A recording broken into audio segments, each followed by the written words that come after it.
और आइए आगे बढ़ते हैं। यूके SSSC पेपर लीक की बात करते हैं, जिस मामले में अब चंदन सिंह मंडराल की संपत्ति अब कुर्क होने जा रही है। अंकित रमोला की संपत्ति भी कुर्क होगी।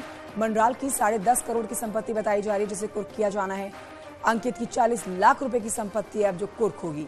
मंडराल ने परीक्षा में दलाली करके 21 छोटे बड़े वाहन के साथ ही स्टोन क्रैशर भी खरीदा है।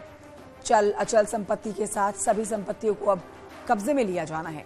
यूके SSSC पेपर लीक मामले में गैंगस्टर एक्ट के खिलाफ ये कार्रवाई की जानी है। STF ने आरोपियों के खिलाफ प्रॉपर्टी अटैच कर कार्रवाई शुरू कर दी है, जिसे अब जल्दी कुर्क किया जाएगा। तो कुर्क की कार्रवाई 2 लोगों के ऊपर गाज गिर रही है। इस पर जानकारी के लिए हमारे साथ सत्येंद्र बर्तवाल और जानकारी देने के लिए जुड़ गए हैं फोन लाइन पर। सत्येंद्र बर्तवाल, ये एक बड़ा एक्शन आप कह सकते हैं यूके SSSC पेपर लीक मामले में, जिसमें चंदन सिंह मंडराल और अंकित रमोला की संपत्ति अब कुर्क की जानी है। कब से कार्रवाई शुरू की जाएगी? बिल्कुल कंचन, क्योंकि यूके SSSC जो पेपर लीक मामला था, इसमें 24 जो आरोपी थे उनके खिलाफ गैंगस्टर की कार्रवाई हुई थी। इस गैंगस्टर की कार्रवाई के दौरान पहले तो सबसे पहले हाकम सिंह की जो संपत्ति कुर्क की बात हुई थी, उसमें 6.5 करोड़ रुपए की जो हाकम सिंह की जो संपत्ति है उसे कुर्क करने का आदेश जारी हुआ था। उसके बाद सत्येंद्र बर्तवाल, शुक्रिया आपका जानकारी के लिए। तो ये बड़ा action UK SSSC paper leak मामले में। और आइए बढ़ते हैं आगे। देहरादून से समय एक बड़ी खबर आ रही है, जहां पर मौसम विभाग ने शीतलहर का ऑरेंज अलर्ट जारी किया। अगले 3 दिन तक ये अलर्ट जारी रहेगा, यानी कि कड़ाके की ठंड में और ज्यादा इजाफा होने वाला है। मैदानी इलाकों में कोहरे की चादर अब नजर आएगी। पहाड़ों की बात करें, पहाड़ों पर ठंड और बढ़ेगी। बादल छाए रह सकते हैं। कई जगहों पर ठंडी हवाएं लोगों को परेशान करेगी। बारिश और बर्फबारी की बात करें तो यहां पर अगले 10 दिन तक पहाड़ों में बारिश की संभावना नहीं है। सूखी ठंड से ही उत्तराखंड वासियों को 2-4 होना पड़ेगा।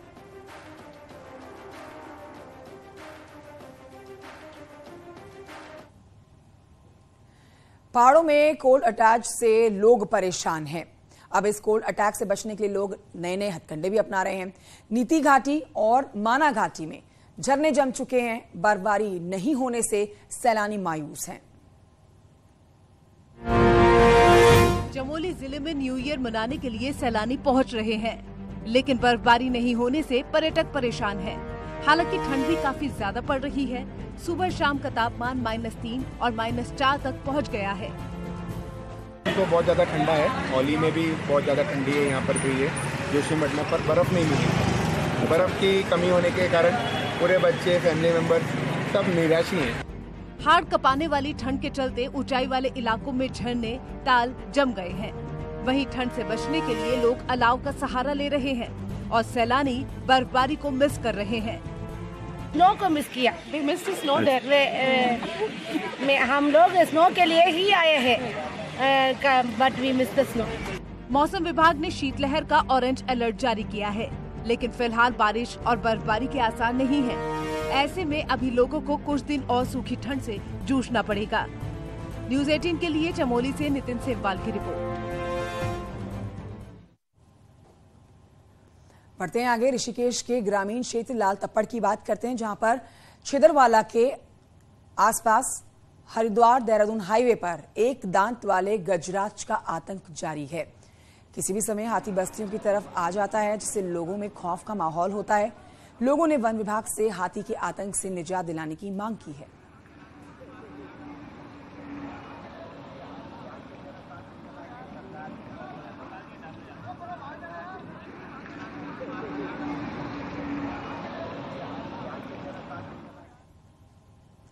उधर हरिद्वार में आबादी क्षेत्र में जंगली सूअर आ जाने से अफरा तफरी मच रखी है। काशीपुरा मोहल्ले में जंगल की सीमाओं से निकल कर आए जंगली सूअर को देखकर लोग इधर उधर भागने लगे। बताया जा रहा है कि आबादी वाले क्षेत्र में घुसे जंगली सूअर ने लोगों पर हमला भी किया। 5 लोग मामूली रूप से घायल भी हुए हैं। वन विभाग को सूचना देने पर कोई इस सूअर को पकड़ने के लिए नहीं पहुंचा। बमुश्किल क्षेत्र के लोगों ने सूअर को जंगल की ओर खदेड़ा।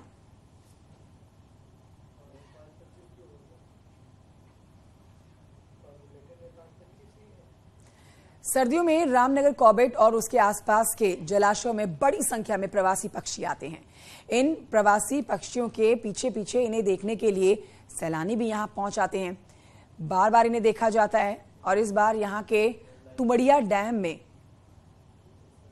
बार हेडेड गीज की संख्या सैकड़ों में नजर आ रही है, जिससे पक्षी प्रेमी काफी उत्साहित हैं।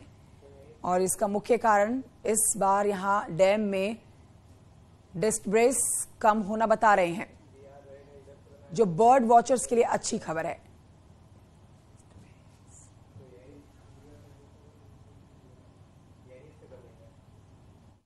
तो एक तो उसमें कारण ये है कि ठंड का जो सीज़न है, जब चिड़िया यहाँ आती हैं तो वो यहाँ तुमड़िया में भी आती हैं और जगह भी आती हैं, लेकिन तुमड़िया में ज़्यादा थी। तो जो तुमड़िया में है वहाँ इस बार एक तो मछली का ठेका नहीं हुआ है, जिससे उनका डिस्टर्बेंस बहुत कम था, और उसकी वजह से मतलब मुख्य कारण यही था कि उनका डिस्टर्बेंस नहीं था इस बार।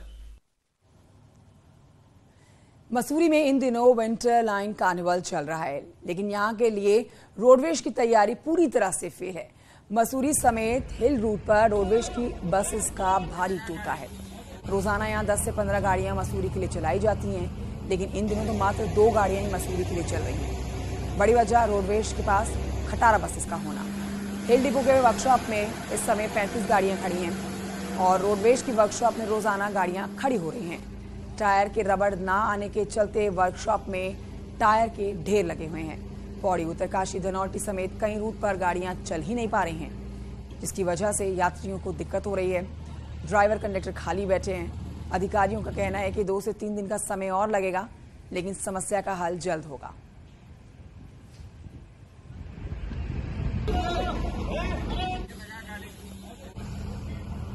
बसों का खड़े होने का कारण यह है कि लंबे समय से यहाँ पर पार्ट्स का अभाव चल रहा है। गाड़ियों के लिए पट्टों की कमी है, टायरों की कमी है। टायर का आपने देखा होगा, यहाँ पर जो है रिटायर टायर करने के लिए रबड़ नहीं है, नए टायर आ नहीं रहे, वहीं क्लच प्लेट नहीं है, प्रेशर प्लेट नहीं है, जिस कारण से आए दिन 20 से 30 गाड़ियां यहाँ पर वर्कशॉप में खड़ी रहती हैं।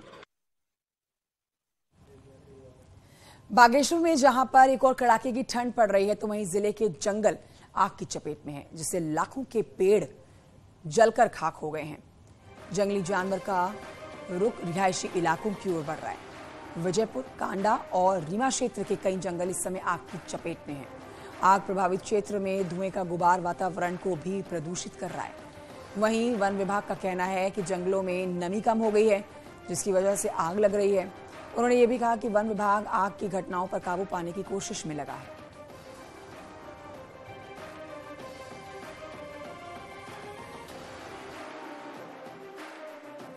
जी, इस बार जैसे पिछले वर्षों में नवंबर दिसंबर में बरसात हुई थी, तो इस बार मानसून ख़त्म होने के बाद से बरसात की एक भी घटना नहीं हुई है, जिस कारण से जंगलों में नमी काफ़ी कम हो गई है। उस कारण से कुछ आग की घटनाएं हुई हैं और उसके अतिरिक्त ही वन विभाग द्वारा भी बहुत सा जगहों पे कंट्रोल बर्निंग की जा रही है।